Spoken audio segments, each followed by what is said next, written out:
வாக்வாதினி education YouTube channel நம்ம இன்னைக்கு பார்க்க போகிறது 10th ஸ்டாண்டர்ட் தமிழில் இயல் 3ல் இருக்கிற நெடுவினாவை தான் பார்த்துட்ருக்கோம். முதல்ல ஃபர்ஸ்ட் கொஸ்டினும் ரெண்டாவது கொஸ்டின் வந்து பார்த்துட்டோம். இப்போ வந்து தேர்ட் கொஸ்டின் வந்து பார்க்கலாம்.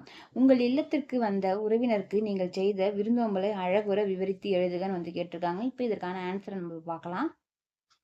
இந்த கொஸ்டின் பாருங்கள், செப்டம்பர் 20 அதுக்கப்புறம் ஏப்ரல் 2023 வந்து கேட்டிருக்காங்க. அதில் வந்து குறிப்பு சட்டகம் வந்து எழுதிக்கலாம். குறிப்பு சட்டகத்தில் பார்த்தீங்கன்னா முன்னுரை, வரவேற்பு முறை, முகமன் கூறுதல், உபசரிப்பு முறை, வழி அனுப்பு முறை, அப்புறம் கடைசியில் வந்து முடிவுரை வந்து எழுதப்படும்.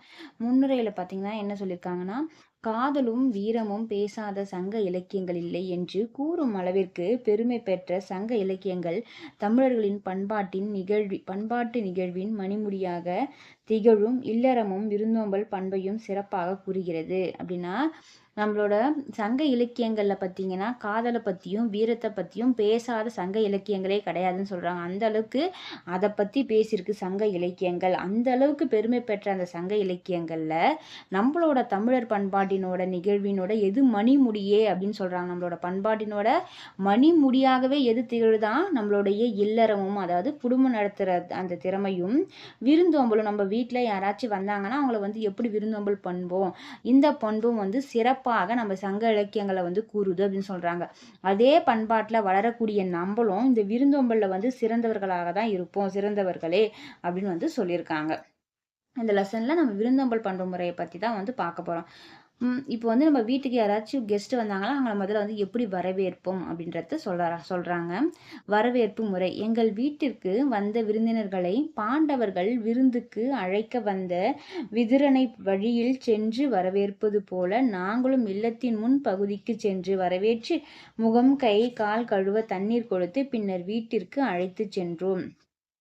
எப்படி வந்து வரவேற்கணுமா நம்ம வீட்டுக்கு வந்தவங்கள, அதாவது பாண்டவர்கள் விருந்துக்கு அழைக்க வந்த விதுரனை வழியில் சென்று வந்து வரவேற்றாங்களாம். விதுரன் வந்து வரானா, அவர் வந்து வழியில சென்று வீட்டுக்கு வெளியில போய் அவரை வந்து வரவேற்று கூட்டுட்டு வந்தாங்களாம். அது போல நாங்களும் நம்ம வீட்டுக்கு யாராச்சும் வந்தாங்கன்னா அவங்கள வந்து வீட்டுக்கு முன்னாடி போய் அவங்கள வரவேற்று வாங்க வீட்டுக்கு வாங்க அப்படின்னு கூப்பிட்டுட்டு வந்து அவங்களுக்கு வந்து ஃபர்ஸ்ட் வந்த உடனே அவங்க முகம் கை கால் கழுவுற வந்து தண்ணீர் கொடுத்து பின்னாடி வந்ததுக்கப்புறம் அவங்க கழுவின பிறகு வீட்டுக்கு வந்து உள்ள அழைத்து வீட்டுக்கு கூட்டிட்டு வந்து உட்கார வைக்கணும் அப்படின்னு சொல்றாங்க. முகமன் கூறுதல் அப்படின்னா, வந்த விருந்தினர்களுக்கு முதலில் தண்ணீர் அல்லது தேநீர் கொடுத்து வீட்டில் பாய் விரித்து அமரச் செய்தோ வந்தவர்களின் நலனும் அவர்களின் குடும்பம் சார்ந்தோரின் நலனும் கேட்டு தெரிந்து கொண்டோம். இப்போ வெளியில போய் நம்ம வீட்டுக்கு வெளியே போய் அவங்கள கூட்டின்னு வந்து வீட்டில் உட்கார வச்சுட்டோம். இதான் வரவேற்பு முறை. அடுத்தது முகமன் கூறுதல்னா, நம்ம வந்த வீட்டிற்கு யாராச்சும் நம்ம வீட்டுக்கு கெஸ்ட் வந்தாங்க முதல்ல என்ன கொடுக்கணும், அவங்களுக்கு தண்ணி கொடுக்கணும். இல்லைன்னா காஃபியோ டீயோ வந்து கொடுத்து அவங்கள வந்து ஒரு பாய் போட்டு இல்லை சேர்லையோ சொபாலையோ வந்து உட்கார வைக்கணும். உட்கார வச்சுட்டு அவங்களோட நலன் விசாரி, எப்படி இருக்கீங்க நீங்கள், உங்கள் வீட்டில் எல்லாரும் எப்படி இருக்காங்க அப்படின்னு அவங்களோட நலனையும் அவங்க குடும்ப நலனையும் கேட்டு தெரிந்து கொண்டோம் அப்படின்னு சொல்கிறாங்க. அவங்களுடைய மனம் மகிழும்படி அவங்கள நம்ம கூப்பிட்டு உட்கார வச்சுட்டு நம்ம இஷ்டத்துக்கு நம்ம வேலை செய்யக்கூடாது. அவங்கள கூப்பிட்டுட்டு அவங்க கூட உக்காந்து அமர்ந்து அவங்க கூட வந்து பேசணும் அப்படின்னு வந்து சொல்கிறாங்க. அடுத்தது அவங்கள வந்து எப்படிலாம் உபசரிக்கணும் அப்படின்னு சொல்கிறாங்க பாருங்க. எங்களால் முடிந்த அறுசுவை உணவு சமைத்து வாழை இலையில் பரிமாறி மகிழ்வது எங்கள் வழக்கம். நம்ம வீட்டுக்கு யார் வந்தாலும் அவங்களுக்கு அறுசுவை உணவு வந்து சமைச்சு வாழை இலை போட்டு பரிமாறதான் நம்மளோட பண்பாடு, நம்மளோட வழக்கம்னு சொல்கிறாங்க. வயிறார உணவும் வெற்றிலை தாம்பூலமும் கொடுத்தோம். அவங்களுக்கு சாப்பாடு கொடுத்த பிறகு அந்த காலத்து பழக்கம் வெற்றிலை தாம்பூலம் வந்து எல்லாருக்குமே கொடுப்பாங்க. சாப்பிட்டு முடிச்ச பிறகு அதையும் கொடுத்தோம். அவங்க சாப்பிட்டு முடிச்ச பிறகு கொஞ்ச நேரம் களைப்பு அவங்க நீங்கிறதுக்காக அவங்க வந்து ஓய்வெடுக்க அவங்கள செய்தோம் அப்படின்னு வந்து சொல்றாங்க. இப்போ அடுத்தது பார்க்கலாம். ஒருத்தவங்க நம்ம வீட்டுக்கு வந்தாங்க, அவங்கள வந்து அழகாக வரவேற்றோம், அவங்கள உட்கார வச்சு டீ காஃபி கொடுத்தோம். அதுக்கப்புறம் பார்த்தீங்கன்னா அவங்களுக்கு வந்து லஞ்சு கொடுத்து அவங்கள வந்து சாப்பிட வச்சு கொஞ்ச நேரம் தாம்பலம் கொடுத்து ரெஸ்ட் எடுக்க வச்சாச்சு. திரும்ப அவங்க வீட்டுக்கு கிளம்புறோன்னு சொல்கிறாங்களா, அவங்கள வந்து எப்படி வந்து வழி அனுப்புறது பார்த்தீங்கன்னா, வழி அனுப்பும் முறை: விருந்தினர்கள் தாங்கள் திரும்பி போக வேண்டும் என எண்ணும் போது அவர்களை தெருவின் எல்லை வரை சென்று வழி அனுப்புவோம். எப்படி வழி அனுப்பணுமா, அவங்க வீட்டுக்கு போகிறேன்னு சொன்ன உடனே தெருவுக்கு வெளியில் போயிட்டு வீட்டுக்கு வெளியே வாசலில் நின்று அவங்கள வந்து வழி அனுப்பணும்னு சொல்கிறாங்க. அவர்களிடம் புகழ்ச்சியாக முகமன் கூறி வழி அனுப்பி வைத்தோம். இதுவே எங்கள் வீட்டில் நடைபெறும் விருந்தோம்பல் முறையாகும்.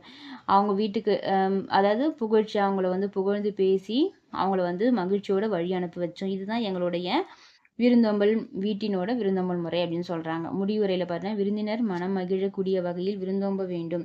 விருந்தோம்பல் செய்யும் இல்லற ஒழுக்கமுடைய எம் பெற்றோர் விருந்தினரை உளமாற வரவேற்று விருந்தளித்த முறையை அழகுடன் விவரித்துள்ளேன் அப்படின்னு வந்து முடிச்சுக்கலாம். அதாவது விருந்தினர் வந்து நம்ம வீட்டுக்கு வந்தவங்கள அவங்கள வந்து மனம் மகிழக்கூடிய வகையில் அவங்களுக்கு வந்து விருந்தோம்பல் பண்ணணும் அப்படின்னு சொல்கிறாங்க. விருந்தோம்பல் செய்ய இல்லற ஒழுக்கமுடைய எங்கள் வீட்டில் பெற்றோரும் அந்த மாதிரி இல்லற ஒழுக்கத்தோடு வந்து செய்வாங்க. விருந்தினரை வந்து உளமாற வரவேற்று விருந்தளித்த முறையை நான் இங்கே அழகுடன் விவரித்துள்ளேன் அப்படின்னு வந்து முடிச்சுக்க போகிறோம். அவ்வளோதான். இந்த மாதிரி தான் விருந்தோம்பல் பண்பு நம்ம காலங்காலமாக வந்து பண்ணிகிட்ருக்கோம். இந்த விருந்தோம்பல் முறையை நாம் இந்த ஜென்ரேஷனில் இருக்கிறவங்களும் வந்து ஃபாலோ பண்ணுறதுக்காக தான் இதை நமக்கு வந்து சொல்லியிருக்காங்க இந்த லெசனில். இதை நீங்களும் வந்து ஃபாலோ பண்ணுங்க. உங்கள் வீட்டுக்கு யார் வந்தாலும் இந்த மாதிரி வந்து உபசரித்து அவங்கள வந்து வரவேற்று வழி அனுப்பி வைக்கிறவரில் இந்த மாதிரி விருந்தோம்பல் முறையை வந்து நம்ம ஃபாலோ பண்ணணும். இந்த வீடியோ உங்களுக்கு பிடிச்சிருந்தா லைக் பண்ணுங்கள், ஷேர் பண்ணுங்கள், சப்ஸ்கிரைப் பண்ணுங்கள். நன்றி. நம்ம அடுத்த வீடியோவில் பார்த்தீங்கன்னா நம்ம கடிதம்லாம் வந்து பார்க்கலாம். ஒவ்வொரு லெசனுக்கான கொஷின் ஆன்சரையும் நம்ம ஒரு வீடியோவில் போட்டுக்கினே வரேன். அதெல்லாம் வந்து பாருங்கள், மிஸ் பண்ணாமல். உங்களுக்கு ரொம்பவே வந்து யூஸ்ஃபுல்லாக இருக்கும். உங்கள் ஃப்ரெண்ட்ஸுக்கும் வந்து ஷேர் பண்ணுங்கள், சப்ஸ்கிரைப் பண்ணுங்கள். நன்றி.